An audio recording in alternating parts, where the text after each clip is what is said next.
Hello friends, આજના આપણા આ લેક્ચરમાં ભણવા જઈ રહ્યા છીએ ટોપિક કનેક્ટિંગ ઇન્ફોર્મેશન. આપણો મુખ્ય ટોપિક ક્લાસિફિકેશન ઓફ ફંક્શન. પેપરમાં 12 થી 14 માર્કનું પૂછી શકે. Complete the sentence, identify the sentence અને ડાયલોગ ઓરિએન્ટેડ તમને એક્સરસાઇઝ આપીને પૂછી શકે. હવેનું આપણું ફંક્શન છે કનેક્ટિંગ ઇન્ફોર્મેશન. ફ્રેન્ડ્સ, આગળ હું વાત કરું એ પહેલાં થોડુંક એવું કહેવા માંગીશ કે હવે આજના લેક્ચરમાં જે એક બે ફંક્શનની વાત કરવા જઈ રહ્યા છીએ એ ખૂબ મહત્ત્વના છે. સમજવાની દૃષ્ટિએ અઘરા નથી, બહુ સરળ છે, પણ યાદ રાખવાના અને પરીક્ષાની દૃષ્ટિએ ખૂબ મહત્ત્વના છે. કારણ કે અગાઉના ફંક્શન્સ જો તમને યાદ હોય તો ટાઇટલ ઉપરથી ઘણું બધું ખ્યાલ આવી જતો હતો. એક્સપ્રેસિંગ ચોઇસ, એક્સપ્રેસિંગ કન્ડિશન, આવા બધા ફંક્શન હતા. તો ચોઇસ તો એમાં પસંદગી હોય એટલે ખ્યાલ આવી જાય, કન્ડિશન તો શરત હોય એટલે ખ્યાલ આવી જાય. એના જે કંઈ સ્પેસિફાઈડ કન્જંક્શન્સ હતા, કનેક્ટર્સ હતા, એ આપણે યાદ રાખી લીધા હતા.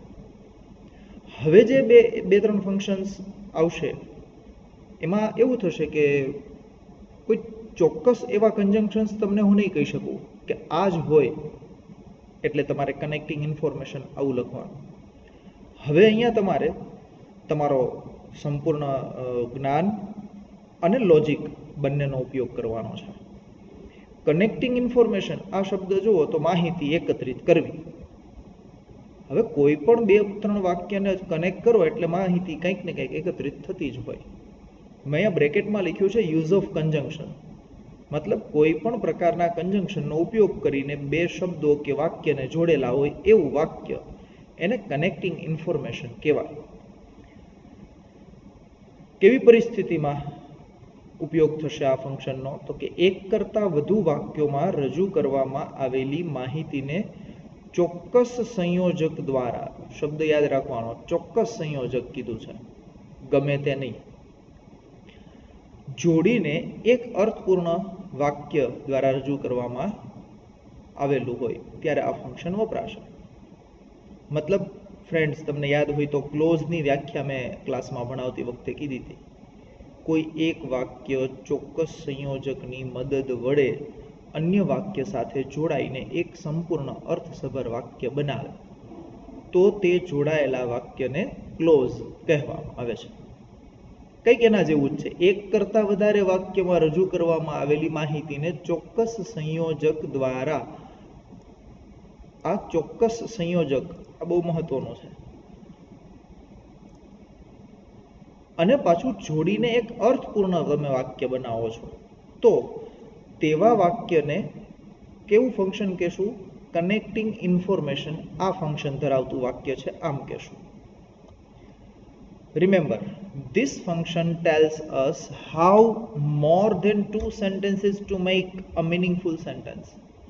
મતલબ કે યાદ રાખો કે આ ફંક્શન આપણને શું કહે છે કે કોઈ પણ બે કે બેથી વધુ વાક્યો કન્જંક્શનથી જોડીને તમે કઈ રીતે મિનિંગફુલ સેન્ટેન્સ બનાવી શકો છો.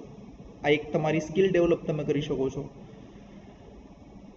The main function of the conjunction or connectors is to link words, phrases or clauses together.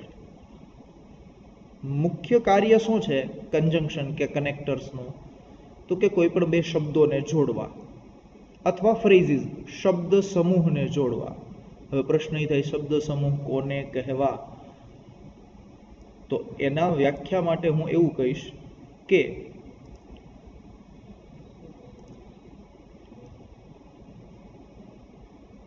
બે કે બેથી વધુ શબ્દોનો સમૂહ સાથે મળીને કોઈ એક ચોક્કસ અર્થ રજૂ કરે તો તેવા શબ્દોના સમૂહને શબ્દ સમૂહ મતલબ ફ્રેઝ કહેવામાં આવે છે.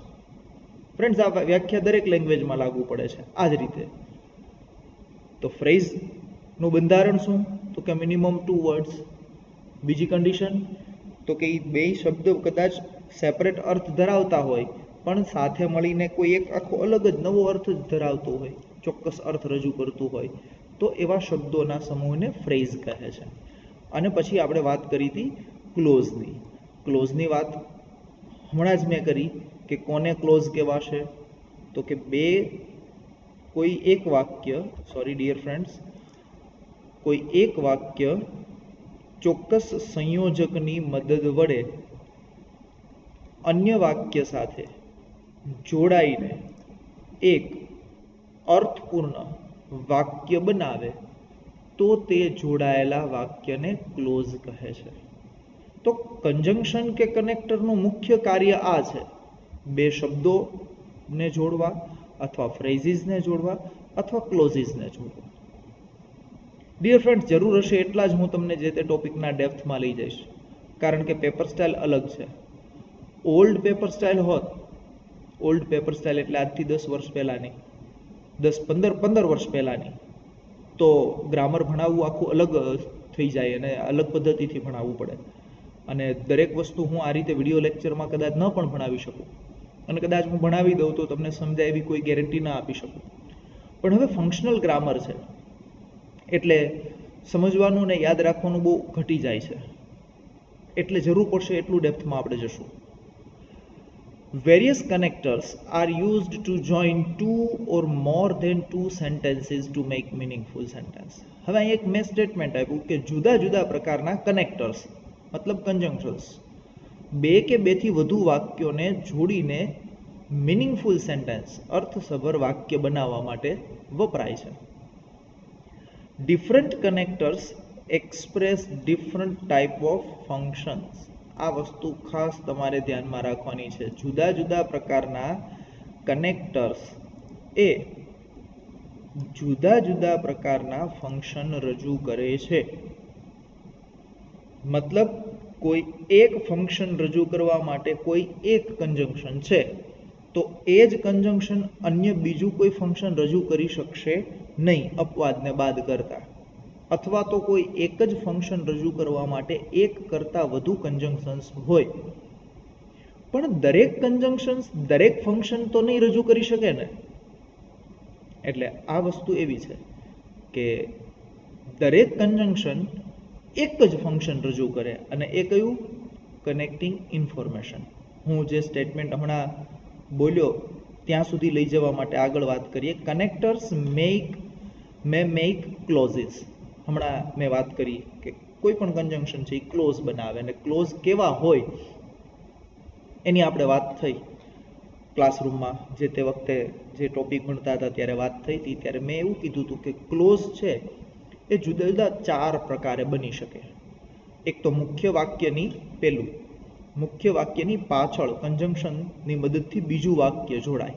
અહીંયા મેં SVO લખ્યું છે, જેનો મતલબ છે S એટલે સબ્જેક્ટ, V એટલે વર્બ, O એટલે ઓબ્જેક્ટ. મતલબ કોઈ એક વાક્ય છે અંગ્રેજી ભાષાનું, એની અંદર આ 3 તત્વ તો છે, સબ્જેક્ટ, વર્બ, ઓબ્જેક્ટ, અને આ જ ક્રમમાં હોય છે. તો આવું એક વાક્ય છે તો એ બીજું વાક્ય છે એ કંજંક્શનની મદદથી જોડાય છે તો એને ક્લોઝ કીધું. જો મેં અંડરલાઇન કર્યો છે એ પોર્શનને ક્લોઝ કહેવાશે, જ્યારે અંડરલાઇન નથી કરેલો એ પોર્શન છે એને મેઇન ક્લોઝ કહેવાશે. આ એક રીત. બીજી રીત, મેઇન ક્લોઝ જે છે એની આગળ કંજંક્શનથી જોડાય તો આ ફોર્મેટ બનશે, કંજંક્શન પ્લસ SVO પ્લસ SVO. અહીંયા અંડરલાઇન કરેલો ભાગ કંજંક્શન પ્લસ SVO એ ક્લોઝ છે, અંડરલાઇન નથી કર્યો એ ભાગ તમારું મેઇન ક્લોઝ છે. ત્રીજી રીત શું? તો કે મેઇન ક્લોઝના સબ્જેક્ટ અને વર્બની વચ્ચે SVO આવું આખું ક્લોઝ ગોઠવાઈ જાય છે. જો હું એને અહીંથી ડિલીટ કરી નાખું તો તમને ખ્યાલ આવે કે હકીકતમાં શું છે, તો કે સબ્જેક્ટ વર્બ ઓબ્જેક્ટ. શું છે? Subject verb object. હવે એની વચ્ચે હું ક્લોઝ આખું મૂકી દઉં છું. ક્લોઝ મતલબ શું? તો કે conjunction plus subject plus verb plus object. તો પેટર્ન આખી થશે ક્લોઝની ત્રીજી, subject plus conjunction plus SVO plus verb and object. હવે અહીંયા મેઇન ક્લોઝની વચ્ચે અંદર જ આખું ક્લોઝ આવી ગયું છે, જે મેં અંડરલાઇન કરેલું છે. એવી જ રીતે ચોથી પેટર્ન બનશે સબ્જેક્ટ વર્બ પછી આખું ક્લોઝ, મતલબ મેઇન ક્લોઝ જે છે એ મેઇન ક્લોઝ ની અંદર જ તમારું ક્લોઝ આવી જાય. એકચ્યુઅલી તો એસવીઓ છે. હવે હું અહીંયા મેઇન ક્લોઝની અંદર ક્લોઝ એન્ટર કરી દઉં છું તો પેટર્ન થઈ જાય છે S V plus C conjunction plus SVO plus O. અહીંયા દરેક પેટર્નમાં C is equal to conjunction or connector, આવું સમજવાનું.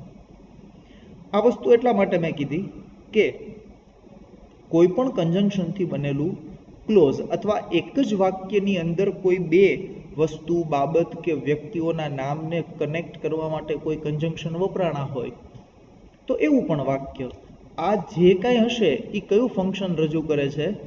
Connecting information. ફ્રેન્ડ્સ, જુદા જુદા કન્જંક્શન્સ જુદા જુદા પ્રકારના ફંક્શન રજૂ કરે છે, આવું હું હજી ભારપૂર્વક કહીશ. પણ દરેક કન્જંક્શનની મદદથી બનેલું વાક્ય છે એના માટે તમે કનેક્ટિંગ ઇન્ફોર્મેશન આ ફંક્શન ચોક્કસ કહી શકો છો.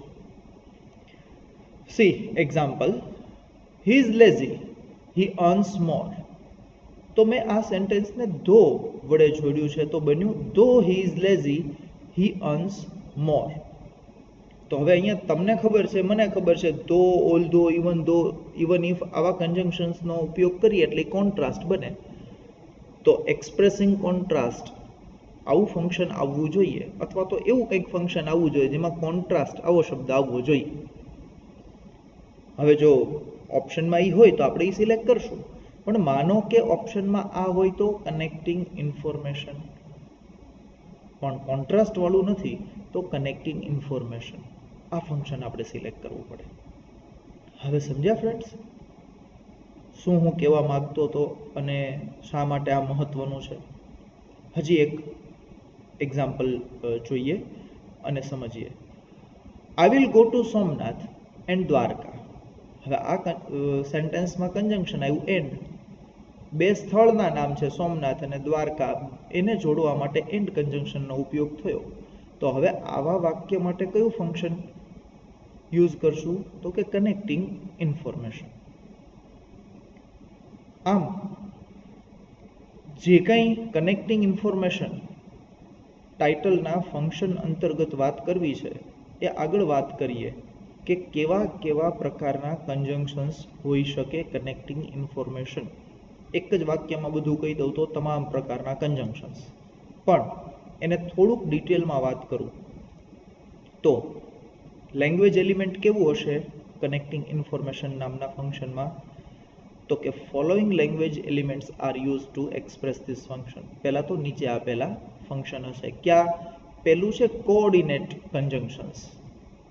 ફ્રેન્ડ્સ, શબ્દો થોડાક અલગ પડશે, કદાચ અગાઉ નહીં સાંભળ્યા હોય એવા લાગશે, પણ ગભરાવાનું નથી. શબ્દો કદાચ આ રીતે યાદ ન રાખો તો કાંઈ નહીં, ધ્યાનથી સાંભળશો, એકાદ બે વાર રિપીટ કરશો એટલે એ માઇન્ડની અંદર સ્ટોર થતા જશે અને ઓટોમેટિક જરૂર હશે ત્યારે એ માઇન્ડ તમને મેમરી રિકોલ કરીને આપશે. પહેલું યાદ રાખીએ છીએ કોઓર્ડિનેટ કન્જંક્શન્સ, બીજું કોરિલેટિવ કન્જંક્શન્સ અને ત્રીજું સબઓર્ડિનેટ કન્જંક્શન્સ. આમ કન્જંક્શન્સના 3 પ્રકાર ગ્રામરમાં થયા. પહેલું કોઓર્ડિનેટ કન્જંક્શન્સ, બીજું કોરિલેટિવ કન્જંક્શન્સ અને સબઓર્ડિનેટ કન્જંક્શન્સ. આ ત્રણેય પ્રકારના કન્જંક્શન્સ વાળા જે સેન્ટેન્સ હોય એને આપણે કહેશું કનેક્ટિંગ ઇન્ફોર્મેશન, આવું ફંક્શન ધરાવે છે. હવે એક એક પ્રકાર કન્જંક્શનનો જે છે એના વિશે વાત કરીએ. કોઓર્ડિનેટ કન્જંક્શન્સ એટલે કેવા કેવા કન્જંક્શન્સ એની અંદર આવે અને કોને કોઓર્ડિનેટ કન્જંક્શન્સ કહેવાય? તો કે coordinate conjunctions are that can join together words, phrases and independent clause. Coordinate conjunctions એટલે એવા સંયોજકો કે જે બે શબ્દોને, ફ્રેઝીસ બે શબ્દ સમૂહોને, એન્ડ ઇન્ડિપેન્ડન્ટ ક્લોઝીસ અને સ્વતંત્ર વાક્યોને જોડે તેવા તમામ કન્જંક્શન્સ એને કોઓર્ડિનેટ કન્જંક્શન્સ કીધું. પણ બધા કન્જંક્શન્સનો સમાવેશ કોઓર્ડિનેટ કન્જંક્શન્સમાં નથી કરતા as per grammar. And, as well as, but, yet, still, or, for, nor, so આવા બધા કન્જંક્શન્સ ને કોઓર્ડિનેટ કન્જંક્શન્સ કીધા. બીજું હું બોલ્યો તો કોરિલેટિવ કન્જંક્શન્સ. હવે કોરિલેટિવ કન્જંક્શન્સ એટલે કેવા કન્જંક્શન્સ? એકબીજાના આધારે ઉત્પન્ન થયેલા હોય, ઉપયોગમાં આવતા હોય તેવા કન્જંક્શન્સને હું કોરિલેટિવ કન્જંક્શન્સ કહીશ. તમને સમજાવવા માટે અહીંયા લખ્યું છે correlative conjunctions are those they come in pair, જોડકામાં જ આવે, and you have to use both of them, અને બંને જોડકાનો જ તમારે ઉપયોગ કરવો પડે in different places in the sentence to make them work. અને એ બંનેનો ઉપયોગ કરવા માટે એક જ વાક્યમાં જુદી જુદી જગ્યાએ આપણે ઉપયોગ કરવો પડે એવા જે કન્જંક્શન્સ છે એને કોરિલેટિવ કન્જંક્શન્સ કીધા. જેમ કે either or, neither nor, not only, but also. Not only but also એ આખું છે. તો આવા કન્જંક્શન્સને કોરિલેટિવ કન્જંક્શન્સ કીધા. હવે ફ્રેન્ડ્સ, આમાં ખાસિયત એવી છે કે આ બધા કન્જંક્શન્સ છે એ મોસ્ટ ઓફ બે સેન્ટેન્સને જોડે. પણ જ્યારે બે સેન્ટેન્સને જોડે તો બંને સેન્ટેન્સમાં જે કોમન હોય, સબ્જેક્ટ કોમન હોય તો સબ્જેક્ટ, વર્બ કોમન હોય તો વર્બ, ઓબ્જેક્ટ કોમન હોય તો ઓબ્જેક્ટ, પણ જે ત્રણમાંથી કોમન હોય એક જ વાર લખાશે, રિપીટ નથી થતું. આઈધર ઓર, નાઈધર નોરનું સેન્ટેન્સ યાદ કરો. I will go either Bombay or Goa. તો પ્લેસ અલગ છે તો એને આઈધર ઓરની સાથે કનેક્ટ કરી દીધા. આઈ વિલ સબ્જેક્ટ અને verb, I will go subject અને વર્બ બે સેન્ટેન્સમાં કોમન છે તો એક જ વાર લખ્યા. એકચ્યુઅલ બે સેન્ટેન્સ શું છે? આઈ will go Bombay, I will go Goa. હવે બેમાંથી એક જગ્યાએ જઈશ તો આઈધર ઓરથી, ક્યાંય નહીં જાઓ તો નાઈધર નોરથી, I will neither go Bombay nor Goa. તો આ રીતના સેન્ટેન્સીસ બનતા હોય અને એમાં જે કન્જંક્શન્સ યુઝ થયા છે એને કોરિલેટિવ કન્જંક્શન્સ કહેવાય. ફરીથી ફ્રેન્ડ્સ બોલી નાખું, કોરિલેટિવ કન્જંક્શન્સ that come in pair, જોડકામાં આવે, and you have to use both of them, અને આપણે એને બંનેને ઉપયોગ કરવો પડે પેરમાં, એક સાથે, in different places in the sentence, વાક્યમાં જુદી જુદી જગ્યાએ એક સાથે જ આપણે એનો ઉપયોગ કરવો પડે તો જ એ કામ કરે, નહીતર નહીં. તો આવા કન્જંક્શનને કોરિલેટિવ કન્જંક્શન્સ કહીએ છીએ. પછી મેં વાત કરી હતી સબોર્ડિનેટ કન્જંક્શન્સ. સબોર્ડિનેટ કન્જંક્શન્સ કોને કહેશું? A subordinate conjunction is a word that connects an independent clause to a dependent clause. હવે સબોર્ડિનેટ કન્જંક્શન્સ એવા કન્જંક્શન્સ છે કે જે કોઈ એક સ્વતંત્ર વાક્યને બીજું કોઈ એક પરતંત્ર વાક્ય છે અથવા તો વાક્ય છે એ સ્વતંત્ર નથી, અન્ય પર આધારિત છે એવાને કનેક્ટ કરે છે. જો અહીંયા મેં એવું કીધું હતું કે ઇન્ડિપેન્ડન્ટ ક્લોઝિસ બે સ્વતંત્ર વાક્યોને જોડી શકે એને કોઓર્ડિનેટ કન્જંક્શન્સ કીધા. પણ સબોર્ડિનેટ કન્જંક્શન્સ કોને કીધા? તો કે એક વાક્ય છે એ સ્વતંત્ર હોય જ્યારે બીજું સ્વતંત્ર ન હોય, પેલાની ઉપર આધારિત જ હોય, આવા સેન્ટેન્સીસને જોડવા માટે જે વપરાય છે કન્જંક્શન્સ એને સબોર્ડિનેટ કન્જંક્શન્સ કીધા. અને આવા ઝાઝા છે, તમામ પ્રકારના ક્લોઝિસ એ બધા જ અહીંયા આવી જશે. અને અત્યાર સુધી આપણે લગભગ બધા જે કન્જંક્શન્સ ભણ્યા, જુદા જુદા જે ફંક્શન્સ ભણ્યા એ બધા અહીંયા આવી જશે. હુ, whom, whose, which, how, where, when, why, what, because, since, as, though, however, if, unless, so that, such that, etc. etc. મતલબ આપણે જે કંઈ વાત થઈ છે એ તમામ પ્રકારના કન્જંક્શન્સ. એટલે કુલ કન્જંક્શન્સ ઘણા બધા છે પણ એને વર્ગીકૃત કરીએ તો ત્રણ ભાગમાં વહેંચી શકાય: કોઓર્ડિનેટ, કોરિલેટિવ અને સબોર્ડિનેટ. આવા ત્રણમાંથી જે તે પ્રકારનું કન્જંક્શન યુઝ થયેલું હોય જે સેન્ટેન્સમાં, એ સેન્ટેન્સના માટે આપણે કનેક્ટિંગ ઇન્ફોર્મેશન આવું ફંક્શન વાપરી શકીએ છીએ. હવે વાત કરીએ પેપરની દ્રષ્ટિએ. MCQ હોય તો તમને ધારો કે હમણાં વાત થઈ તો ચાર વિકલ્પમાંથી એક વિકલ્પમાં એવું હોવું જોઈએ કે જ્યાં કોન્ટ્રાસ્ટ શબ્દ આવતો, એક્સપ્રેસિંગ કોન્ટ્રાસ્ટ કે શોવિંગ કોન્ટ્રાસ્ટ કે આવું કંઈક ફંક્શન હોય તો આપણે એ સિલેક્ટ કરી લઈએ. પણ માનો કે એક ફંક્શન ઓપ્શનમાં આપ્યું છે કનેક્ટિંગ ઇન્ફોર્મેશન અને બીજા 3 ઓપ્શન છે એમાં ક્યાંય કોન્ટ્રાસ્ટ આવો શબ્દ નથી, તો આ સેન્ટેન્સ માટે આપણે કનેક્ટિંગ ઇન્ફોર્મેશન આ ફંક્શન સિલેક્ટ કરવું પડે. ફ્રેન્ડ્સ, બહુ ભારપૂર્વક નિરાતે ડિટેલમાં મેં વાત કરી. આ જ વસ્તુ પેપરમાં ખૂબ મહત્વની થઈ જાય છે. શું કામ? તો કે તમારી પેપર સ્ટાઇલ પ્રમાણે જો 50-50 MCQ હશે તો આ ખૂબ મહત્વનું થઈ ગયું. અને જો ફેરફાર થાય પેપર સ્ટાઇલ અને ડિસ્ક્રિપ્ટિવ પેપર સ્ટાઇલ આવી જાય તો પછી 14 કે 16 માર્કના જ ઓબ્જેક્ટિવ ટાઈપ ક્વેશ્ચન છે, તો એમાં આ વસ્તુ હશે.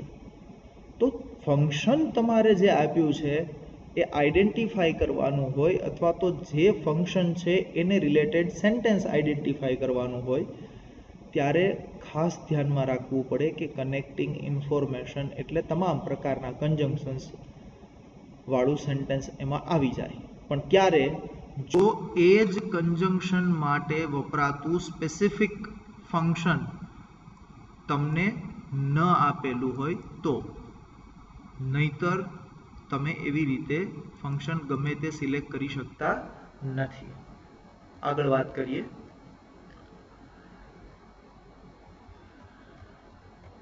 કનેક્ટિંગ ઇન્ફોર્મેશન એમાં વાત થઈ કોઓર્ડિનેટ કન્જંક્શન, કોરિલેટિવ કન્જંક્શન્સ, સબઓર્ડિનેટ કન્જંક્શન્સ. આ 3 વસ્તુ. હજી એક છે ફ્રેઝ પ્રેપોઝિશન્સ. કનેક્ટિંગ ઇન્ફોર્મેશન આવું ફંક્શન કોના માટે વાપરી શકાય? તો કે જે સેન્ટેન્સમાં કોઈક ફ્રેઝ પ્રેપોઝિશનનો ઉપયોગ થયો હોય તે. હવે ફ્રેઝ પ્રેપોઝિશન એટલે શું? પહેલા તો શબ્દ સમજીએ. ફ્રેઝ હમણાં વાત થઈ એમ 2 કે 2 થી વધુ શબ્દોનો સમૂહ સાથે મળીને કોઈ એક ચોક્કસ અર્થ રજૂ કરે તો તેવા શબ્દોના સમૂહને ફ્રેઝ કહે છે. પણ જો એ ફ્રેઝની શરૂઆત કે અંત કોઈ એક પ્રેપોઝિશનથી થતું હોય, in, on, under, near, behind, at, આવા કોઈ પ્રેપોઝિશનથી થતું હોય તો તેને પ્રેપોઝિશનલ ફ્રેઝ કહેવામાં આવે છે, અથવા તો ફ્રેઝ પ્રેપોઝિશન કહેવામાં આવે છે. એનો ચોક્કસ અલગ મિનિંગ છે. બીકોઝ આપણને ખબર છે શું છે અને એનો ઉપયોગ શું, પણ બીકોઝ ઓફ એ પણ કારણ જ દર્શાવે છે. પણ બીકોઝની પાછળ ઓફ આવ્યું એટલે એને ફ્રેઝ પ્રેપોઝિશન કીધું. તો આવા ફ્રેઝ પ્રેપોઝિશનના એક્ઝામ્પલ આપ્યા છે. ઇન સ્પાઇટ ઓફ, ના બદલામાં, ને લીધે, ને કારણે આવું થશે. ઇન્સ્ટેડ ઓફ, ના બદલે. બીકોઝ ઓફ, ને કારણે. ઓન એકાઉન્ટ ઓફ, ને લીધે. Due to, owing to. In search of. આવા બધા ફ્રેઝિસ છે. ફ્રેન્ડ્સ, ફ્રેઝ જે સેન્ટેન્સમાં વપરાય છે એ સેન્ટેન્સને આધારે એનો મિનિંગ થોડો ઘણો મોડિફાઈ થાય, આખો નવો ન થઈ જાય. બરોબર? ભાષાંતર કરીએ ને ત્યારે થોડો ઘણો મિનિંગ એનો મોડિફાઈ થાય, ફેરફાર થાય. આખો મિનિંગ ચેન્જ થઈ જતો નથી. જેમ કે ઇન્સ્ટેડ ઓફ, ના બદલે, આવું મેં કીધું. બીકોઝ ઓફ, ને કારણે, તો ઓન એકાઉન્ટ ઓફ એનું સમાનાર્થી છે. ને લીધે, ને કારણે, ડ્યુ ટુ, આ બધું એકબીજાના સ્થાને વાપરી શકાય એવું છે, પણ સેન્ટેન્સને અનુરૂપ ટ્રાન્સલેશન કરવાનું થતું હોય છે. તો આવા શબ્દો જે સેન્ટેન્સમાં વપરાયેલા હોય એ સેન્ટેન્સ માટે આપણે ફંક્શન સિલેક્ટ કરશું કનેક્ટિંગ ઇન્ફોર્મેશન. હવે ફ્રેન્ડ્સ, તમને હું એક્ઝામ્પલ્સ ઘણા બધા આપું છું. ટોટલ 44 એક્ઝામ્પલ્સ આપેલા છે. હું આ બધા એક્ઝામ્પલ છે એ ફટાફટ વાંચી જઈશ. દરેક એક્ઝામ્પલમાં કયું કન્જંક્શન વાપર્યું છે એના માટે થઈને તમે કયું ફંક્શન વાપરશો. એક તો કનેક્ટિંગ ઇન્ફોર્મેશન, એ ટોપિક ચાલે છે એટલે એ તો વાપરવાના જ છો. બીજું, અગાઉ આપણે જે ભણી ગયા છીએ ફંક્શન્સ, એમાંથી કયું ફંક્શન તમે યુઝ કરી શકો. અને દરેક કન્જંક્શનમાં જે જગ્યાએ મને પાછી વાત કંઈ યાદ આવતી જશે, ખાસ એના કીવર્ડ્સ અથવા તો ઇમ્પોર્ટન્ટ પોઈન્ટ્સ, એરર કરેક્શન કે કન્જંક્શનની બ્લેન્ક્સને રિલેટેડ, તો હું વાત કરતો જઈશ. I will go to Somnath and Dwarka. And કન્જંક્શન બે વસ્તુને જોડે, અને એન્ડ કન્જંક્શન છે એ બંનેનું સિલેક્શન દર્શાવે. બરોબર? બંનેનું સિલેક્શન દર્શાવે. સોમનાથ થઈ જઈશ, દ્વારકા જઈશ, બે જગ્યાએ જઈશ. The doctor tried hard but could not save the patient. ડોક્ટરે પ્રયત્ન કર્યો પણ પેશન્ટને બચાવી શક્યા નહીં. કારણ અને પરિણામ. પ્રયત્ન કર્યો ડોક્ટરે પણ પરિણામ શું મળ્યું? પેશન્ટ ન બચી શક્યો. Here is the shop that sells books as well as newspaper.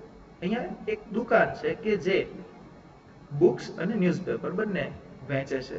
That કન્જંક્શન friends, that કન્જંક્શન્સની એક ખાસિયત કહી દઉં તો મોટા ભાગે નાઉન ક્લોઝ માટે ધેટ કન્જંક્શન વપરાશે. આપણે એડજેક્ટિવ ક્લોઝની વાત કરી ત્યારે પણ ધેટ કન્જંક્શનની વાત કરી હતી અને ત્યારે પણ મેં કીધું હતું કે એડજેક્ટિવ ક્લોઝ માટે બીજા શબ્દો છે હુ, હુમ, હુઝ અને વિચ. તો ધેટ કન્જંક્શનથી બહુ ભાગ્યે જ એડજેક્ટિવ ક્લોઝ બનતું હોય છે. He was rejected twice by the authority to issue the visa. Visa આપવા માટે ઓથોરિટી દ્વારા તેને 2 વખત રિજેક્ટ કરવામાં આવ્યો. Yet he tried again. છતાં એણે બીજી વખત પ્રયત્ન કર્યો. તો yet છતાં પણ આ અર્થમાં વપરાશે. It is 9 PM. Yet he is working. 9 વાગ્યા હજી કામ કરે છે. ઓવર વર્ક અથવા તો એક્સ્ટ્રા ટાઈમમાં પણ કામ માણસ કરતો હોય ત્યારે આવું બોલાયેલું હશે sentence. You can either use blue or black pen in the examination. તમે એક્ઝામિનેશનમાં બ્લુ અથવા તો બ્લેક પેનનો ઉપયોગ કરી શકો છો. તો હવે either or નો મતલબ શું? કે બેમાંથી કોઈ એકનું જ selection. either blue or black. બંનેની વાત નથી કરી. You can neither use red nor, અહીંયા થોડુંક ટાઈપિંગ મિસ્ટેક રહી ગઈ છે. nor. You can neither use red nor green pen in the examination. मतलब એક્ઝામિનેશનમાં તમે રેડ કે ગ્રીન પેનનો ઉપયોગ કરી શકતા નથી. મતલબ નાઈધર નોર ક્યારે વપરાય? તો કે બંને વસ્તુનું રિજેક્શન દર્શાવવું હોય ત્યારે, નકારી કાઢવું હોય ત્યારે. આઈધર ઓર બેમાંથી કોઈ એકનું સિલેક્શન દર્શાવવું હોય ત્યારે. The war caused not only destruction, જો not only but also conjunction નો ઉપયોગ કર્યો છે. The war caused not only destruction and death. યુદ્ધ છે એ ખાલી વિનાશ અને મૃત્યુ જ નથી લાવતી, but also generations of hatred between two communities. પરંતુ બે કોમ્યુનિટી, બે જે કંઈ જાતિઓ છે એની વચ્ચે હેટ્રેડ પણ, નફરત પણ ફેલાવે છે યુદ્ધ. એટલે આ એક જ કામ નથી કરતી, આ પણ કામ કરે છે. તો નોટ ઓનલી બટ ઓલ્સો એ કન્જંક્શનનો મતલબ શું થયો? બંને, બે વસ્તુ. આવું જ્યારે સિલેક્શન કરીને આપવું છે ત્યારે નોટ ઓનલી બટ ઓલ્સો. હજી જુઓ ઉદાહરણ. The car is not only economical but also feels good to drive.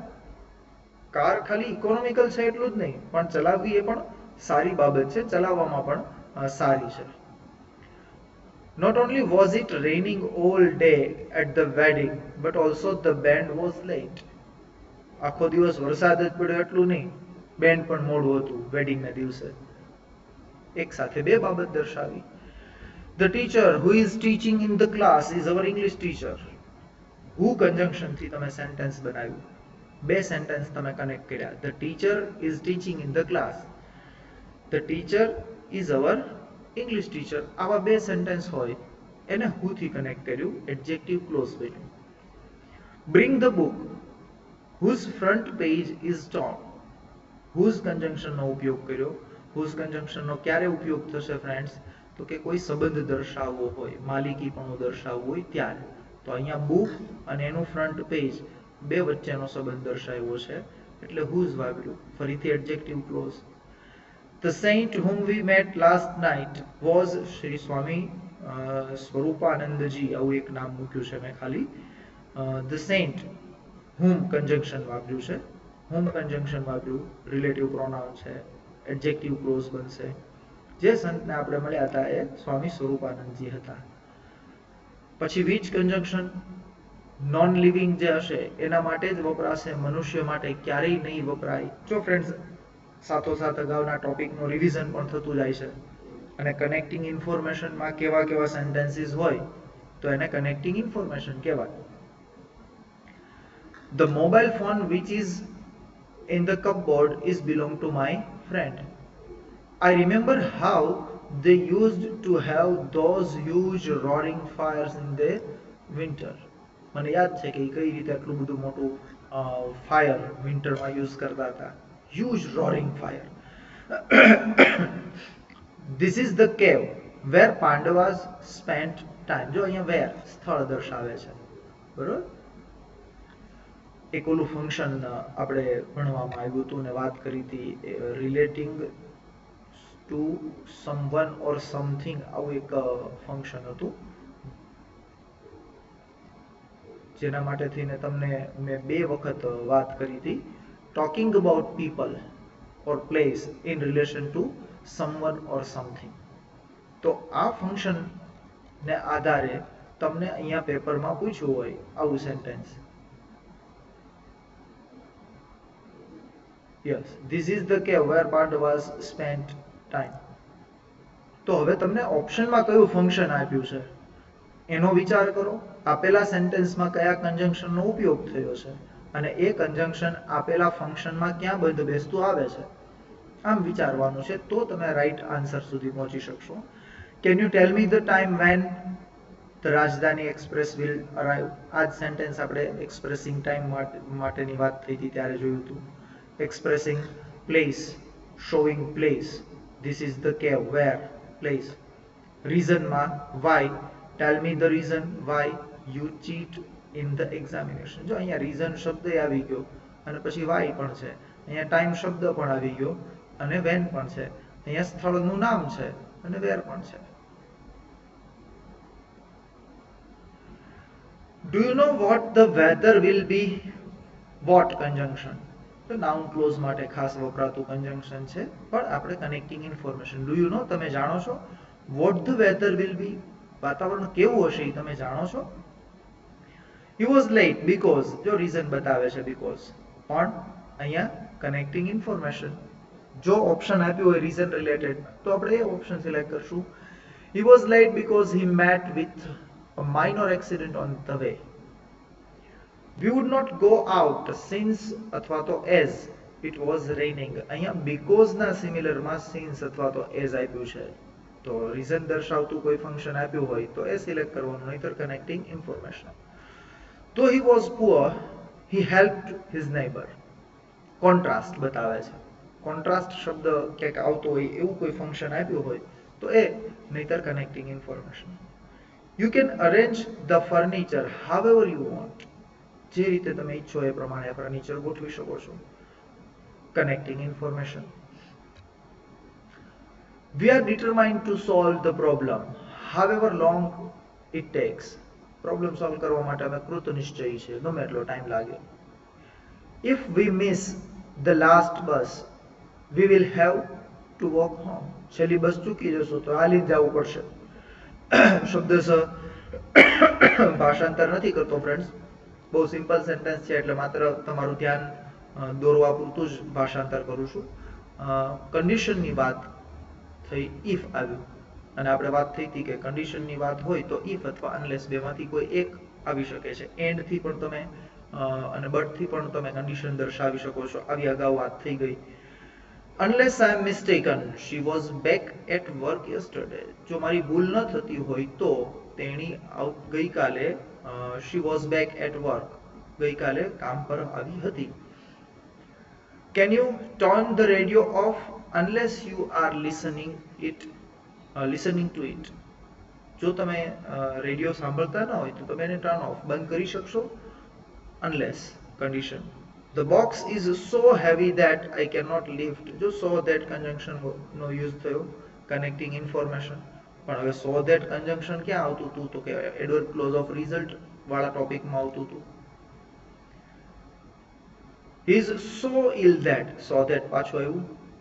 The doctors don't expect him to survive. એટલો બીમાર છે કે ડોક્ટરના અપેક્ષા નથી કે બચશે. જો કનેક્ટિંગ ઇન્ફોર્મેશન આ ફંક્શન માટેના હું એક્ઝામ્પલ માત્ર રીડ કરું છું ને માત્ર એક્ઝામ્પલ રીડ એટલા માટે કરું છું કે તમારા માઇન્ડની અંદર સેટ થઈ જાય કે તમામ પ્રકારના કન્જંક્શન્સ વાળા સેન્ટેન્સ છે એને આપણે કનેક્ટિંગ ઇન્ફોર્મેશન કહી શકીએ. અને જો આ વાત મગજમાં ઘૂસશે, સમજાશે, ધ્યાનથી સાંભળશો તો પછીનો જે ટોપિક છે એમાં કંઈક ખ્યાલ આવશે, કંઈક ટપ્પો પડશે, જેને શુદ્ધ ભાષામાં કહીએ તો. નહીતર એવું બધું ભેગું થશે કન્ફ્યુઝન કે જેમાંથી બહાર નીકળવું બહુ અઘરું થશે.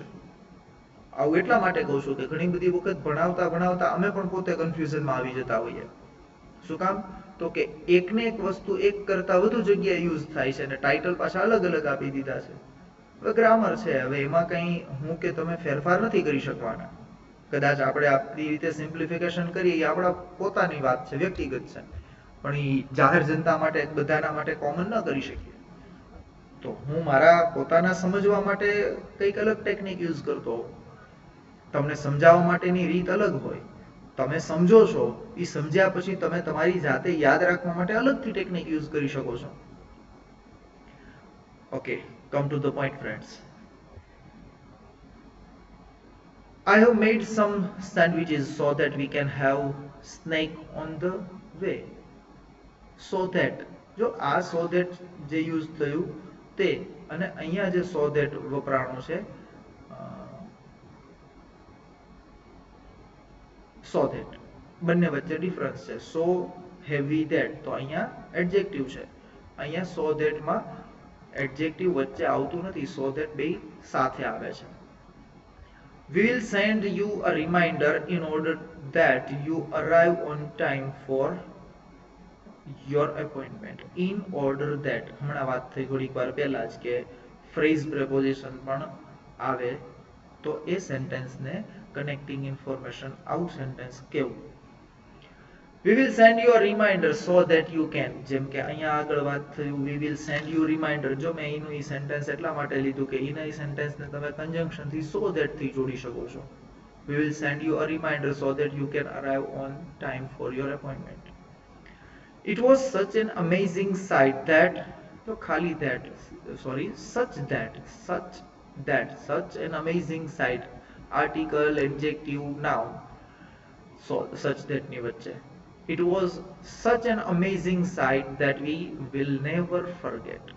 So that અને such that ના ટોપિકને આપણે ખૂબ ડિટેલમાં ચર્ચા કરી છે. He got the job in spite of his prison record.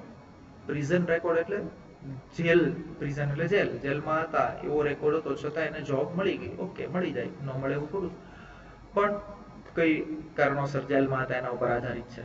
Okay, તો in spite of phrase preposition નો ઉપયોગ થયો. Again, second sentence, he was very fast in spite of being terribly overweight. terribly ભયંકર રીતે, overweight મતલબ વધુ વજન છે. કોઈ વ્યક્તિ ખૂબ જાડિયો પાડ્યો છે પણ જે તે કામ કરવામાં, અમુક કામ કરવામાં એ ખૂબ ફાસ્ટ છે, તો એને ધ્યાનમાં રાખીને સેન્ટેન્સ બનાવ્યું. he was very fast in spite of being terribly overweight. in spite of નો ઉપયોગ કર્યો. ફંક્શન દર્શાવશું connecting information. John's company is doing extremely well in spite of the recession. અહીંયા doing શબ્દ બે વખત ટાઈપ થઈ ગયો છે, અહીંયા doing નથી.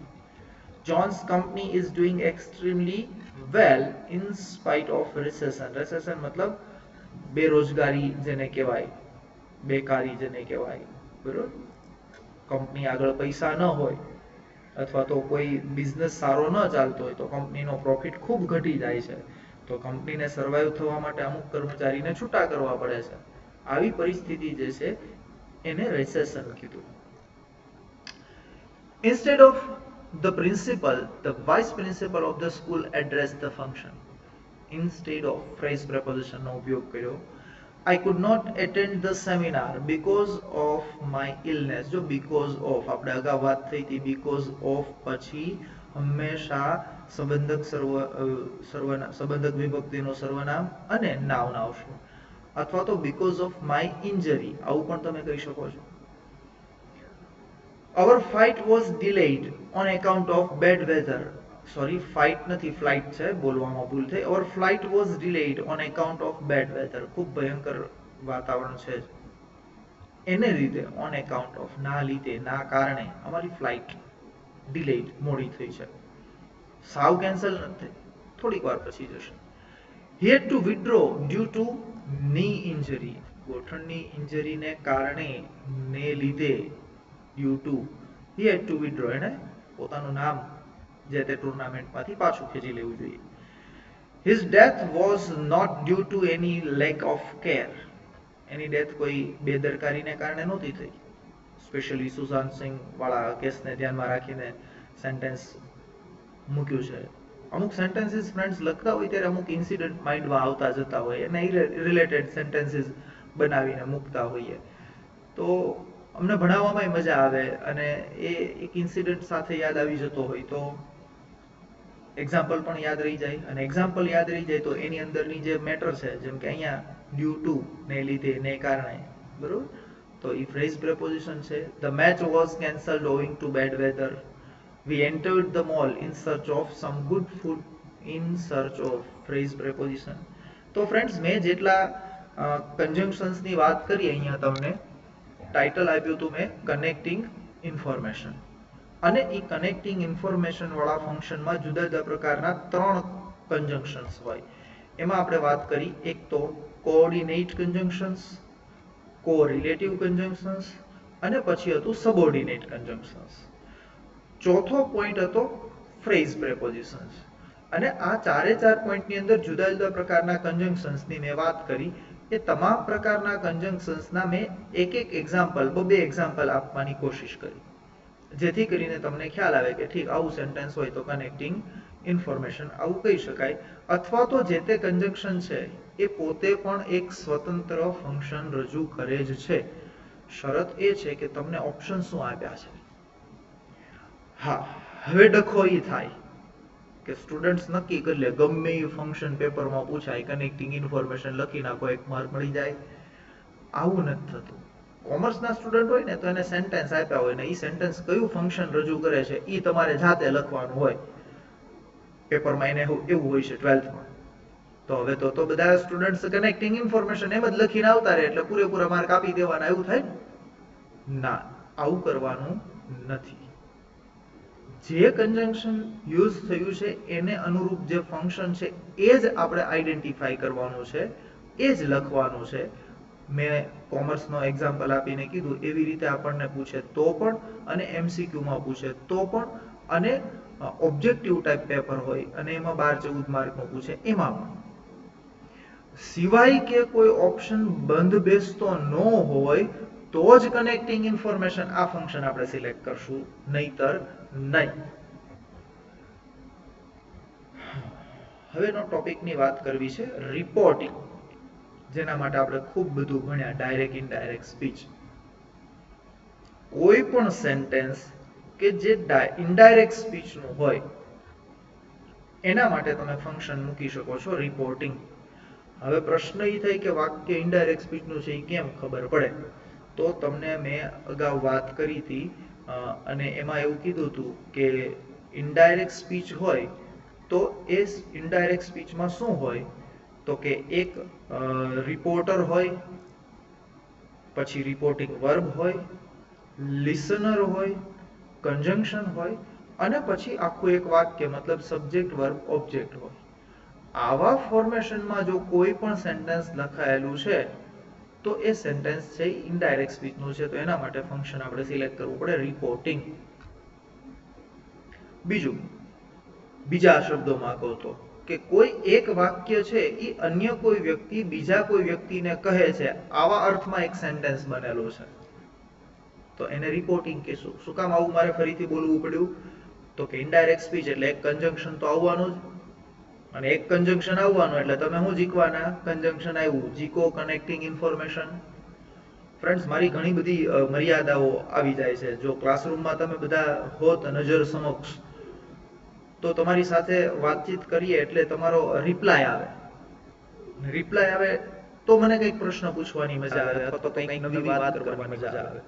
શું કામ? તો કે અત્યારે હું એક ધારણા બાંધી લઉં છું કે આ મારી વાતથી સ્ટુડન્ટ સાંભળે છે, સમજે છે, અથવા તો એના માઇન્ડમાં આવો પ્રશ્ન ઊભો થશે અને હું એને રિલેટેડ વાત કર્યા કરું છું. ઘણી વાર વાત કરતા કરતા વિચારવું પડે કે હે સ્ટુડન્ટ્સને આવું લાગશે તો આમ થતું હશે તો આવું રિએક્શન કરતા હશે તો એ પ્રમાણે જે કંઈ તમને હું ભણાવવાની કોશિશ કરતો હોય એમાં ફેરફાર કરવો પડે. ફરીથી રિપોર્ટિંગ મતલબ ઇનડાયરેક્ટ સ્પીચ, અને ઇનડાયરેક્ટ સ્પીચ એટલે કન્જંક્શન આવવાનું શું કામ, તો કે એનું બંધારણ જ છે. બંધારણમાં શું છે? રિપોર્ટર, રિપોર્ટિંગ વર્બ, લિસનર, કન્જંક્શન અને પછી SVO આખું સેન્ટેન્સ. હવે બેઠા બેઠા થોડુંક મગજને કષ્ટ આપો તો ઇનડાયરેક્ટ સ્પીચ જુદા જુદા 6 પ્રકારના સેન્ટેન્સ માટે બને. Assertive, interrogative, imperative, exclamatory sentences, optative sentences અને લેટ કન્સ્ટ્રક્શન. આ બધાના કન્જંક્શન વિશે યાદ કરો તો ધેટ કન્જંક્શન આવશે, ઇફ અને વેધર કન્જંક્શન આવશે, પછી WH ક્વેશ્ચન વર્ડ જે છે એ કન્જંક્શન તરીકે આવશે, પછી ટુ અથવા નોટ ટુ કન્જંક્શન તરીકે આવશે, ધેટ, ફિનિશ. હવે કન્જંક્શન આ સિવાય બીજા આવતા નથી. હવે જો કન્જંક્શન આવ્યું એટલે એના માટે તમે હમણાં વાત થઈ કનેક્ટિંગ ઇન્ફોર્મેશન, આવું ફંક્શન લખી શકો છો. પણ મેં હમણાં જ થોડીક વાર પહેલા કીધું ક્યારે, તો કે આવું ફંક્શન રિપોર્ટિંગ અથવા તો જે તે કન્જંક્શનને અનુરૂપ યોગ્ય ફંક્શન ન આપેલું હોય તો જ આપણે સિલેક્ટ કરવાનું કનેક્ટિંગ ઇન્ફોર્મેશન. નહીતર ચેક કરવું પડે કે ખાલી કન્જંક્શન જ છે કે પછી એમાં રિપોર્ટર, રિપોર્ટિંગ વર્બ, લિસનર છે. જો હોય તો રિપોર્ટિંગ જ ફંક્શન લખવું પડે, ત્યાં કનેક્ટિંગ ઇન્ફોર્મેશન ચાલશે નહીં. થોડીક વાત કરીએ. જ્યારે કોઈ ઘટનાની રજૂઆત કરવી હોય, જ્યારે કોઈ ઘટના કે બાબત અંગેની માહિતી આપવી હોય, પ્રસંગ ઘટના અંગેનો અહેવાલ રજૂ કરવાનો હોય, અન્ય કોઈ વ્યક્તિ કે વ્યક્તિઓ સાથેની વાતચીત કે સંવાદને અન્ય વ્યક્તિએ રજૂ કરવાની હોય ત્યારે, કોઈ બાબતને સમાચાર સ્વરૂપે રજૂ કરવાની હોય ત્યારે વગેરે વગેરે બાબતોમાં ઇનડાયરેક્ટ સ્પીચ અથવા તો રિપોર્ટિંગ આવા ફંક્શનનો ઉપયોગ થાય છે. This function shows us how incidents or events are narrated or reported. આ ફંક્શન શું રજૂ કરે છે? કોઈ બનાવ કે ઘટના અન્ય કોઈ વ્યક્તિ દ્વારા કઈ રીતે વર્ણવવામાં આવે છે કે રજૂ કરવામાં આવે છે. ઇનડાયરેક્ટ સ્પીચ એને તો કહેશું. ઉદાહરણ તરીકે the chief guest informed that, the chief guest, reporter, informed, reporting verb, listener નથી, ધેટ કન્જંક્શન અને પછીનું SVO. The chief guest informed that we had to submit our forms before last Monday. The interviewer, reporter, asked, reporting verb, me, listener, how, conjunction, I had trapped that monkey. SVO. તો આવા સેન્ટેન્સને આપણે reporting આવું function રજૂ કરશું. Friends, પછીનો topic છે સિન્થેસાઇઝિંગ expression. મારી આગળ સમય છે, હજી લેક્ચર લઈ શકાય એવું છે, પણ થોડુંક મારે આના ડિટેલમાં જવાની ઈચ્છા છે. સિન્થેસાઇઝિંગ એક્સપ્રેશન ડિટેલમાં જવાની ઈચ્છા એટલા માટે છે કે તો હું ઝડપથી પૂરું કરી શકીશ અને બહુ ઝડપથી તમને સમજાવી શકીશ. એટલે આજના લેક્ચરમાં આપણે આ 2 પોઈન્ટ, એક તો કનેક્ટિંગ ઇન્ફોર્મેશન અને બીજું રિપોર્ટિંગ, આ 2 ફંક્શનની વાત કરી. નેક્સ્ટ લેક્ચરમાં ફ્રેન્ડ્સ આપણે ચોક્કસ વાત કરશું સિન્થેસાઇઝિંગ એક્સપ્રેશન. બરોબર છે? ત્યાં સુધી આપણે અટકીએ, ફરીથી મળશું. Thank you very much. Good bye. Take care of your health. C you soon. Bye bye.